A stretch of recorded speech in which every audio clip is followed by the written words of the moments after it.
অভাগিনীর জীবনের কিছু কিছু গল্প তোমাদের সাথে শেয়ার করলাম। পুরো ভিডিওটা দেখার জন্য সবার কাছে অনুরোধ রইল। শ্রাবণ মাসের 27 তারিখে অভাগিনী পৃথিবীতে প্রথম আসে। নাম রূপা, বাড়ি সুন্দরবন, বাবা মায়ের আদরের তৃতীয় কন্যা। আমি বকবক করতে ভীষণ ভালোবাসি। আমি মানুষটা একটু অন্য রকম, খুব ছোট ছোট বিষয়ে হার্ড হই। আমি সর্বদা মুখে হাসি রাখতেই ভালোবাসি। খুব আদরের এক গরিব পরিবারের রাজকন্যা। ভালো পোশাক, ভালো খাওয়া দাওয়া হয়তো ছিল না। খুব শান্তিতে পরিবারের সঙ্গে সুন্দর জীবনযাপন করতাম। এরপর ছোট থেকে যখন একটু বড় হলাম, বয়স আমার 7, মা স্কুলে ভর্তি করিয়ে দিলেন। তখন থেকে শুরু হলো জীবনের নতুন অধ্যায়। প্রথম যেদিন স্কুলে যাওয়ার জন্য মা আমাকে রেডি করাচ্ছিলেন, খুব কান্নাকাটি করছিলাম আর মাকে বলেছিলাম স্কুলে যেতে চাই না। মা আমার কোনো কথা না শুনেই জোর করে স্কুলে নিয়ে যায় আর বলে, স্কুল মানে কথাটি পরে বুঝবি। স্কুলের ক্লাসরুমে আমাকে দিয়ে আসলো, তবু কান্না বন্ধ হলো না। 2-1 দিন ঠিক এইভাবেই চলতে চলতে যখন একটা দুটো বন্ধুর সাথে পরিচয় হতে লাগলো, তখন কান্না কোথায় যেন হারিয়ে গেল। যখন স্কুল ছুটির সময় হতো, মনটা খুব খারাপ হয়ে যেত।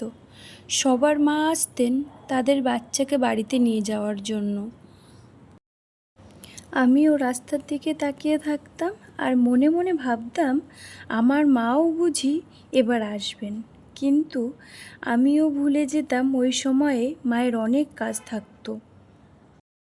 ওই জন্য মা আমাকে স্কুল থেকে নিয়ে আসতে পারতেন না। মনে মনে অনেক কষ্ট পেতাম।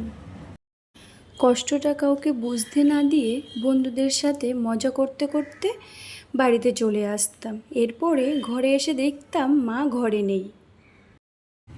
মা আমার জন্য রান্না করে রেখে যেতেন আর বাড়ির পাশে কাউকে বলে যেতেন রূপা আসলে খাবারটা খেয়ে নিতে বলবেন। মা বাড়িতে না থাকার কারণে আমি নিজে ভাত বেড়ে খেয়ে নিতাম। খাওয়া শেষ হয়ে গেলে থালাটা নিজে ধুয়ে রেখে দিতাম। মায়ের জন্য রাখতাম না এঁঠো বাসনটা। ঘরের সামান্য কিছু কিছু কাজ করে বিকালের দিকে বন্ধুদের সাথে একটু খেলা করতাম। খেলা সেরে সন্ধ্যা 6টার সময় বাড়িতে এসে পুজো দিতাম। তার মধ্যে কাজ থেকে চলে আসতো মা ঘরে। মায়ের সঙ্গে রাত্রে রান্নার জন্য সাহায্য করতাম। তারপরে পড়তে বসতাম। পড়াশুনো শেষ হতে না হতে মায়ের রান্না শেষ হয়ে যেত। আমি পড়াশুনো শেষ করে পরিষ্কার পরিচ্ছন্ন হয়ে মা বাবার সাথে খেয়ে ঘুমিয়ে পড়তাম। সকালবেলা মা আমাকে 5টার সময় ঘুম থেকে তুলে দিতেন আর বলতেন ব্রাশ করে নে। আরও বলতেন পান্তা ভাত আছে, লঙ্কা লবণ দিয়ে খেয়ে নিবি, খেয়ে পড়তে বসা যেন হয়। এই বলে মা চলে যেতেন মায়ের কাজের উদ্দেশ্যে। আমি সকালে ঘুম থেকে উঠে পরিষ্কার পরিচ্ছন্ন হয়ে যেতাম, খেয়েও নিতাম। স্নান করে সকাল 10টার সময় নিজে রেডি হয়ে একা একা স্কুলে চলে যেতাম। স্কুলে গিয়ে পড়াশুনো করতাম আর টিফিনের সময় বন্ধুদের সাথে খেলতাম, মজা করতাম। এইভাবে সুন্দরময় স্কুল লাইফ কাটছিল। হঠাৎ একদিন স্কুল থেকে বাড়িতে এসে শুনি মা বাবা সিদ্ধান্ত নিয়েছেন আমাকে কাকার বাড়িতে পাঠিয়ে দেবে, যাতে কাকার বাড়িতে গিয়ে আমি ভালোভাবে পড়াশুনো করতে পারি। কারণ বাবা মা আমাকে ঠিকমতো সময় দিতে পারতেন না। বাবা মা পড়াশুনো না জানার কারণে আমাকে একটু হেল্প করতে পারতেন না। এই জন্য আরও সিদ্ধান্ত নিয়েছেন কাকার বাড়িতে পাঠিয়ে দেবেন।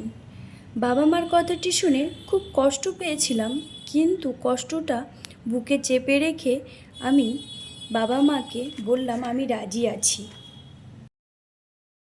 কাকার বাড়িতে যাওয়ার কথাটি শুনে মা বাবা খুব খুশি হয়েছিলেন। কিন্তু কষ্ট পেয়েছিলেন তার অনেক গুণ বেশি। সেই কষ্ট বুকে চেপে আমাকে নিয়ে কাকার বাড়িতে রেখে চলে আসেন। বাবা মাকে ছাড়া কাকার বাড়িতে প্রথম দিনটা শুরু হয় যেন অন্য একটা অনুভূতি। সেটা প্রকাশ করার ভাষা আমার হারিয়ে গিয়েছিল। গল্পটি এখানে শেষ নয়, গল্পটি অনেকটি বড়। সবাই কষ্ট করে গল্পটি পড়বেন। পরবর্তী বিষয়গুলি পার্ট 2-তে আপনাদের কাছে তুলে ধরব। দয়া করে ভিডিওটি দেখার জন্য অনুরোধ রইল। ভালোবাসা দিয়ে ছোট্ট বোনটির পাশে থাকবেন সবাই।